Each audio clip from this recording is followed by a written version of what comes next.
नमस्ते दोस्तों, मेरा नाम है स्मिता और आज मैं आप सबके साथ एक ऐसी डरावनी कहानी शेयर करने जा रही हूँ जो सुनते ही आपके रोंगटे खड़े हो जाएंगे।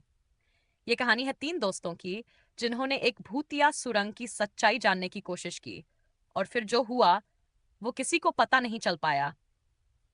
तो शुरू करते हैं इस कहानी को एक साधारण सी रात से, जब आदित्य, नेहा और रोहित तीनों दोस्तों ने एक खतरनाक निर्णय लिया। ये तीनों हमेशा अजीब और रहस्यमयी जगहों की खोज में रहते थे। एक दिन उन्हें एक सुरंग के बारे में पता चला जो दशकों से वीरान पड़ी थी। उस सुरंग के बारे में कहा जाता था कि जो भी उसमें गया वो कभी वापस नहीं लौटा। लेकिन ये अफवाहें इन दोस्तों के लिए डर नहीं बल्कि रोमांच का कारण थीं। तो एक ठंडी रात में आदित्य, नेहा और रोहित टॉर्च और कैमरे लेकर उस सुरंग की ओर निकल पड़े। जैसे ही उन्होंने सुरंग के अंदर कदम रखा, उन्होंने महसूस किया कि वहां का माहौल कुछ अजीब सा था, जैसे अंधेरा और भारीपन उन्हें अंदर खींच रहा हो। नेहा ने थोड़ा हंसते हुए कहा, अरे यार, कुछ तो डरा देने वाला होना चाहिए। कहीं ये सुरंग हमारे टाइम बर्बाद न कर दे। तीनों हंसते हुए आगे बढ़े, लेकिन उनकी हंसी जल्द ही खामोशी में बदल गई।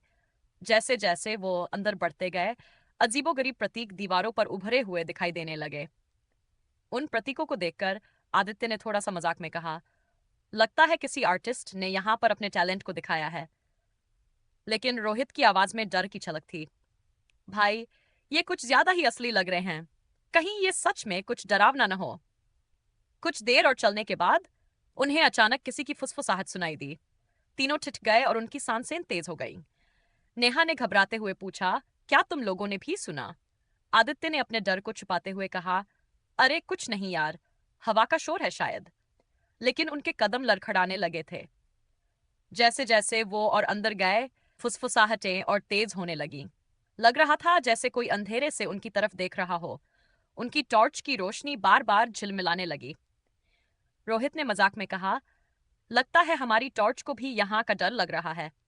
लेकिन अंदर ही अंदर तीनों दोस्तों के दिल तेजी से धड़क रहे थे। थोड़ी और दूर जाने पर उन्हें एक भारी दरवाजा मिला।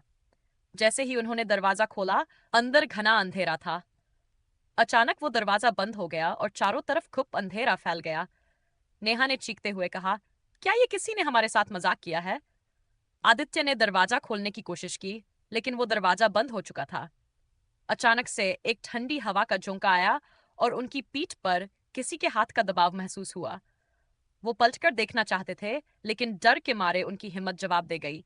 फुसफुसाहटें और तेज हो गई और दीवारों पर वो अजीब प्रतीक चमकने लगे। अब तक तीनों का मजाक उड़ाना बंद हो चुका था। उनकी सांसें तेजी से चल रही थी और वो एक दूसरे का हाथ पकड़कर चलने लगे। लेकिन जैसे ही वो पीछे मुड़े, वो फिर से सुरंग के उसी स्थान पर आ गए जहां से वो चले थे। आदित्य ने घबराकर कहा, यह कैसे हो सकता है? हमने तो अंदर की तरफ चलना शुरू किया था। फिर से वही प्रतीक, वही फुसफुसाहटें, और जैसे जैसे वो भागने की कोशिश करते, वैसे वैसे वो हर बार उसी जगह आकर खड़े हो जाते। वो सुरंग उन्हें छोड़ने को तैयार नहीं थी। वो चारों ओर भागे, चिल्लाए, लेकिन कोई रास्ता नहीं मिला और अंत में उनकी आवाजें भी उस सुरंग में खो गई।